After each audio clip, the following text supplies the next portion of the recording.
いをもっと教えて。セフィーロ仲間のハイキャス2付きステアリングラックからパワステフルードが漏れていて交換品を探しているが見つからないとのことなので、探したところ R3 にタイプ M のステアリングラックをヤフオクで発見したのだ。これつくんじゃねえって言って買わせたのだ。でも後日ポンでつかないことが分かったのだ。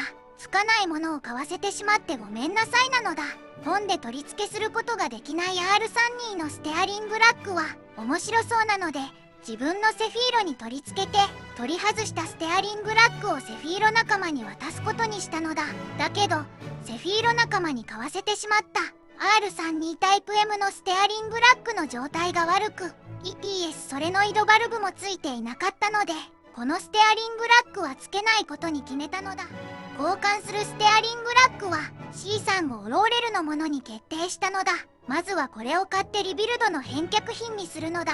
次に C35 ローレルのリビルド済みステアリングラックを買うのだ。リビルド品はすぐに届いたのだ。比べてみるのだ。配管が少し違うけど問題ないのだ。問題なかったのでコア返却をするのだ。ステアリングラック交換計画はこのようになるのだ。作業はセフィーロ仲間に手伝ってもらったのだ。作業を見てもらうだけの予定だったけどがっつり手伝ってもらったのだ。ステアリングラックの取り外しと配管の取り外し作業がかなり大変で一人では無理だったと思うのだ。昼ご飯もなしで作業を行って CA31 セフィーロのステアリングラックを下ろしたのだ。2人ともパワステフルードまみれになってしまうのだ。この後苦労して C35 ローレルのステアリングラックを取り付けて、これまた苦労して C33 ローレルのパワステ配管を取り付けるのだが、どうにもこうにもつかないのでスタビライザーの一部を外したりしたけど C33 の配管と C35 のでは位置が違うようでつかないんだよね。この日はパワステ配管を取り付けるのを諦めたのだ。紀ノ国のパワーステアリングラインキットをつければよいので、作業後のビールはうまいのだ。後日先日セフィール仲間に手伝ってもらって、このラックですね、ラックをこの C35 用のローレルのラックに変えました。変えたんですけど、ですね、いろいろ問題があって、まずこれがちゃんとついてないんですよ。こっち側のステアリングコラムのこの棒が長すぎるので切って溶接しないとダメかなと。あとは配管が今ちょっとついてないんで、それをやっていきたいと思います。まずはこいつも無理やり入れてるんですけど、これも外します。車両から外してきました。で、このシャフトが長すぎて、こっちラックですけど、こっちのネジはできるんですけどね、ラックが。こっちのネジ、これね、ここに切りかけあって、ここに来ないとダメなんですよ。だからもうね、この辺なんですよ。だからこいつを切って溶接し直すっていうことをしないとダメかなと思います。CA31 セフィーロのこの長さは 15.4 センチですね。ここのネジ取りました。したらですね、ここなんかこのネジ取ってほしくないらしく、なんか前気づかなかったですけどね、なんかネジわざとかしめてるっぽい気がしますね。これちょっとダイスで直さないとダメですね。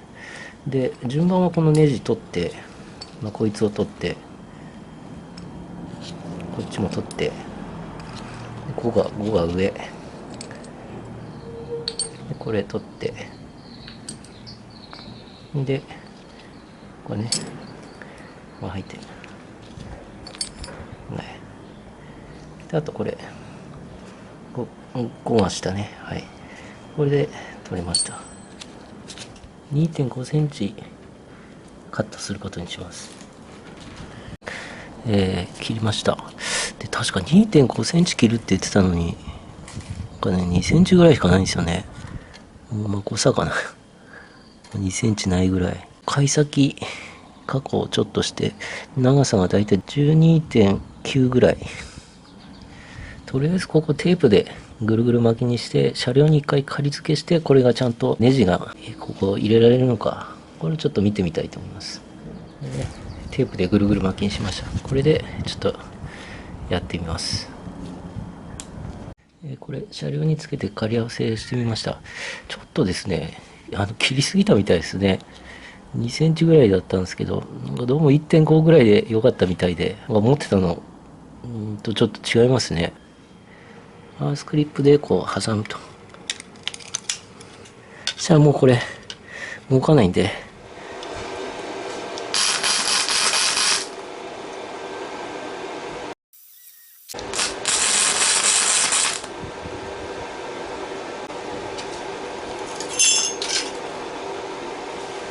とりあえず2点仮止めしたんで、これでちょっと車両につけてみます。これアルミホイルはここを守るためね、これスパッと飛ばないように。今これ点付けした状態で、これラックとつなぐこのリンクですね、こっちのボルトもこっちのボルトもちゃんと入るんで、2センチ、もうちょっと 1.5 ぐらいでもよかったのかもしれないですけどね、まあ1センチか、1センチでもよかったんですね。1センチぐらいカットすれば多分いいんだと思います。はい、じゃあ外して本溶接します。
とりあえずこんな感じでつきました。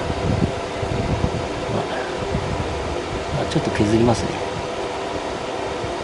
ここ削ってシャーシブラック塗って人に乾かしました。でこれC35 の配管なんですけど、これがそのままつかないかちょっとやってみます。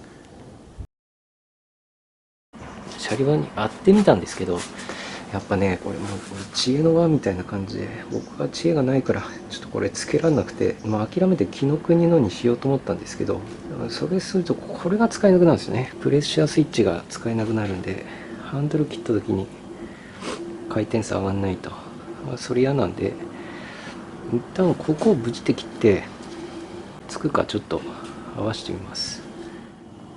高圧と低圧に分離しました。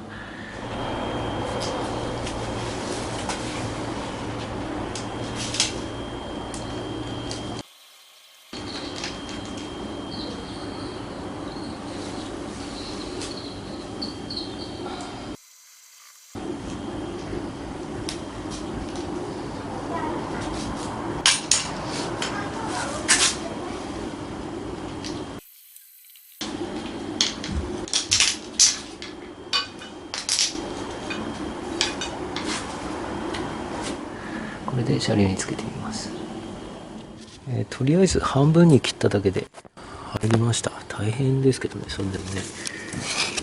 とりあえず今仮止めしてますけど、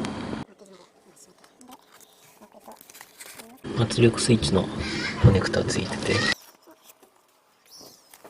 配管切ってドレンの近くに来てます。これですね。これが今のやつで、反対側は今ここにあるんです。分かりにくいですからね。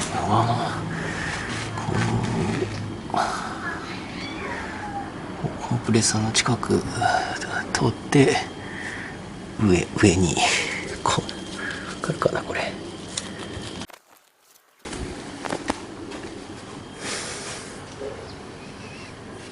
でここに溶接アダプターを溶接して、こことこうね、この真ん中ホースにするんですけど、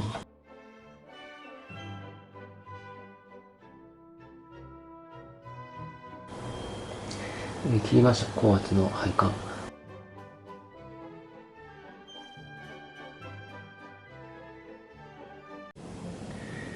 低圧の切りました。抜け止めできました。パーステのリザーバータンクですね。うちのハイキャスなしのにします。ここの太さが違うんですよ。これホームセンターでこんなん買ってきたんで。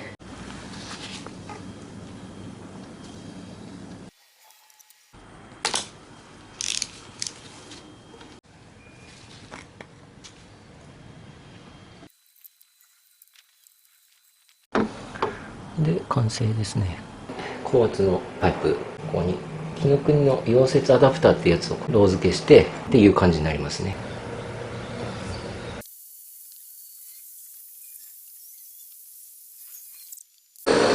ダメだ、難しい。い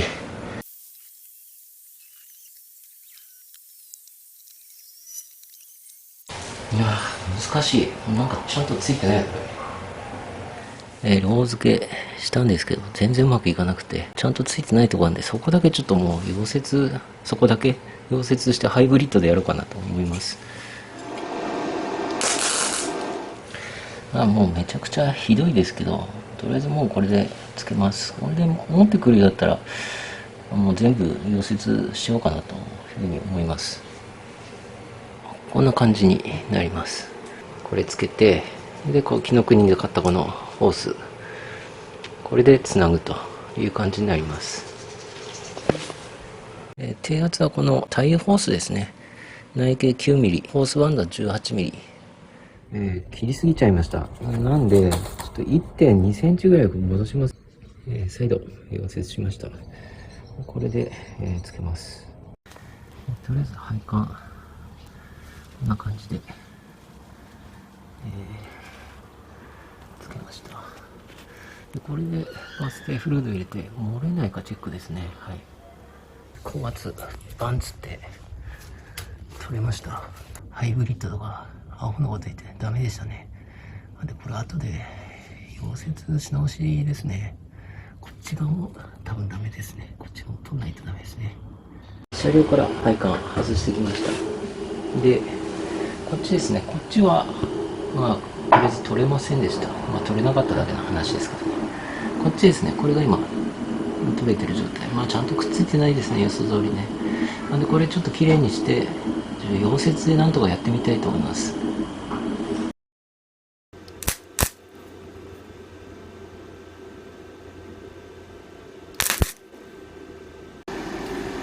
りあえず溶接しました。弾丸になっちゃうのはもうしょうがないですけどね。これじゃすぐ穴開いちゃうんで、一応漏れないとは思うんですけどね。はい。車両につけてエンジンかけたらですね、ここから漏れてくるんですよね。両方ですね。なのでこれを鉄鋼状に出すことにします。でこれ抜けたファーステフルードなんですけど、見えるかどうかわかんないんですけど、金属のね粉がすごいいっぱい入ってて、これね、ちょっとこれラックもう一回変えようと思います。